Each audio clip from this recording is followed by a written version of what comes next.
सभी सम्मानित साथियों का इलेक्ट्रॉनिक और प्रिंट मीडिया के लोक जनशक्ति पार्टी राम विलास के प्रदेश कार्यालय में अभिनंदन करता हूँ, स्वागत करता हूँ। आज प्रेस वार्ता में मुख्य रूप से आप लोगों के समक्ष अपनी बातों को रखेंगे माननीय सांसद जमुई, जो कि बिहार के चुनाव के प्रभारी भी हैं, संगठन के भी प्रभारी हैं। मेरे बगल में बैठे हैं बिहार के मुख्य प्रवक्ता राजेश भट्ट जी, दाहिने साइड में बैठे हुए हैं हमारे SC/ST प्रकोष्ठ के प्रदेश अध्यक्ष परशुराम पासवान जी और प्रदेश के वरिष्ठ उपाध्यक्ष श्री संजय सिंह जी भी प्रेस वार्ता में उपस्थित हैं। बंधुओं, आज प्रेस वार्ता की आवश्यकता 3-4 बिंदुओं पर पार्टी को महसूस हुई, उसकी मैं जानकारी संक्षेप में दूंगा। विस्तार पूर्वक इन बातों पर बात करेंगे हमारे प्रभारी महोदय श्री अरुण भारती जी। एक तो कल आपने देखा कि राहुल गांधी जी का बिहार का दौरा हुआ,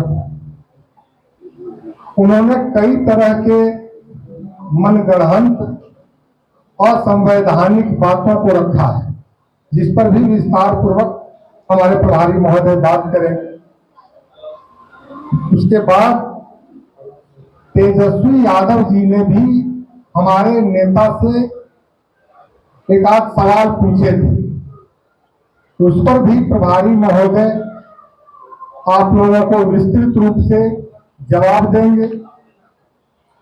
उसके बाद कुछ आरोप मीडिया में भी इधर उधर देखने को मिला है कि जो पशुपति पारस जी की पार्टी से भी आरोप लगाया गया है, जो कि पारिवारिक रूप से भी बहुत तरह के आरोप लगाए गए हैं। उस पर भी एक विस्तृत आप लोगों को जानकारी दी जाएगी हमारे प्रभारी जी के द्वारा।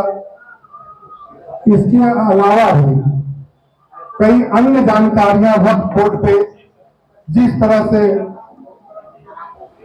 फैलाई गई, हमारे पार्टी पर भी आरोप लगाया गया कि हमने वक्त बोर्ड का समर्थन किया। उस पर भी, क्योंकि उस बोर्ड में JPC कमेटी में हमारे माननीय सांसद और प्रभारी श्री अरुण भारती जी उसके सदस्य थे, तो उस पर भी अपना प्रकाश डालेंगे। अब मैं श्री अरुण भारती जी से आग्रह करूंगा कि आप लोगों को एक एक कर करके विषय पर आपको अपनी बातों को रखेंगे। आदरणीय श्री अरुण भारती। साथियों, आप सभी का एक बहुत ही कम समय में इस प्रेस कॉन्फ्रेंस में आने के लिए आप सभी का बहुत बहुत धन्यवाद। मुझे लगता है कि हमारे माननीय सांसद राजेश वर्मा जी भी आ गए हैं। मैं उनसे आग्रह करूंगा कि आप करके प्रेस कॉन्फ्रेंस में हमें ज्वाइन करें।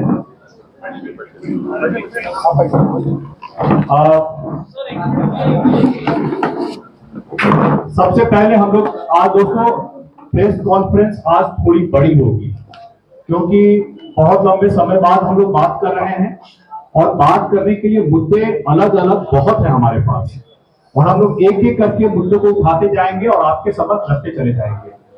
सबसे पहले साथियों, आप सभी का आने के लिए बहुत बहुत धन्यवाद।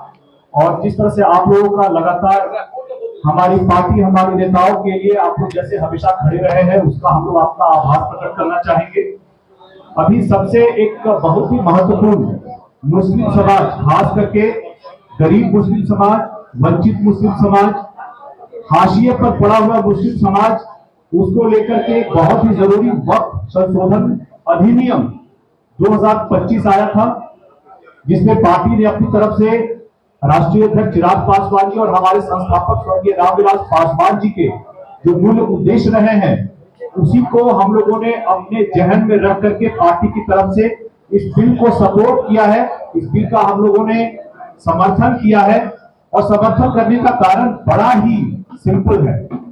देखिए, आप संसद कमेटी की रिपोर्ट देख लीजिए जो 2006 में आई थी, जिसमें मुस्लिम समाज की उनकी क्या सामाजिक स्थिति है, क्या आर्थिक स्थिति है और कैसे उनकी स्थिति को बेहतर किया जा सके, इस बारे में अलग अलग एक्सपर्ट से बात करने के बाद लोगों ने रिपोर्ट में जो दी गई है, किस तरह से उसमें चाहे वो गरीब पिछड़ा मुसलमान हो, चाहे पसमानदा मुसलमान हो, दुल्हा मुसलमान हो, अंसारी हो, राई हो, उसको समाज में मुख्य धारा से जोड़ने के लिए जो भी उपाय किए जा सकते हो उनको कैसे लाया जाए, जो हमारे संस्थापक का भी उद्देश्य था, विचार था, उसका हम लोगों ने समर्थन किया। और समर्थन करने के बाद हम लोगों ने इस बिल को सपोर्ट किया। हम लोगों ने अपनी बातों को भी बड़े ही खुले मन से संसद में भी रखा था। इसी के बाद साथियों हम लोग आते हैं, राहुल गांधी जी कल बिहार आए हुए थे। राहुल गांधी जी चुनाव के बाद तीसरी बार बिहार आए हुए थे और मुझे लगता है कि कांग्रेस पार्टी के जितने भी नेता बिहार आते हैं उन्होंने बिहार को अपना एक पॉलिटिकल टूरिज्म बना लिया है। ये कांग्रेस के जो वास्को डिगामा है, कांग्रेस के जो राहुल डिगामा है, ये जब भी बिहार आते हैं ये दलितों की बात करने नहीं आते हैं, ये पिछड़ों की बात करने नहीं आते हैं।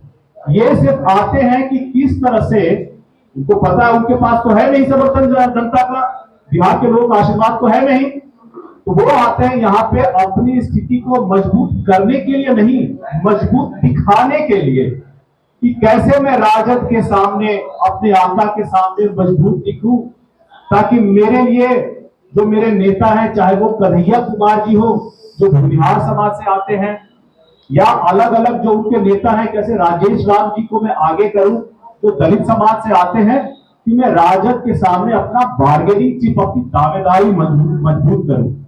उनका यहाँ आना सिर्फ और सिर्फ चुनावों को लेकर के है। वो न यहाँ पे बिहारियों के लिए आते हैं, न दलितों के लिए आते हैं, न पिछड़ों के लिए आते हैं। वो सिर्फ और सिर्फ यहाँ अपनी कुर्सी, अपनी सत्ता के लिए आते हैं। आप मुझे ये बताइए, अगर उन्हें दलितों की, गरीबों की, अकलियतों की, मुस्लिम समाज की इतनी फिक्र है, तो जब वक्त पे रात में 3 बजे तक हम लोग चर्चा कर रहे थे और वोटिंग कर रहे थे, तो क्या किसी ने भी, मैं आप सभी पत्रकार बंधुओं से पूछना चाहूंगा, क्या किसी ने भी राहुल गांधी को नेता प्रतिपक्ष के तौर पर इस समाज के पक्ष में एक शब्द भी बोलते हुए सुना था आप लोगों ने? पूरे वक्त सदन में वो महज 1 घंटे के लिए उपस्थित थे। जब जब कैमरा आता था सामने तो दिखते थे कि राहुल गांधी बैठे हुए हैं, और जैसे ही कोई वक्ता खड़े होकर के पक्ष की तरफ से बोलते थे तो राहुल गांधी सदन से निकल करके बाहर चले जाते थे। ये दिखाता है कि मुस्लिम समाज को लेकर के जो उनकी भावना है, उनकी जो विचार है, और जो पुरानी दास्तान चली आ रही है कांग्रेस की, कैसे वो मुस्लिम समाज को स्वीट पॉइजन धीरे धीरे देते रहते हैं अपना वोट बैंक बनाए रखने के लिए, उसी के तहत सदन में आएंगे और पक्ष के वक्ता जब बोलेंगे तो वहां से उठ करके चले जाएंगे।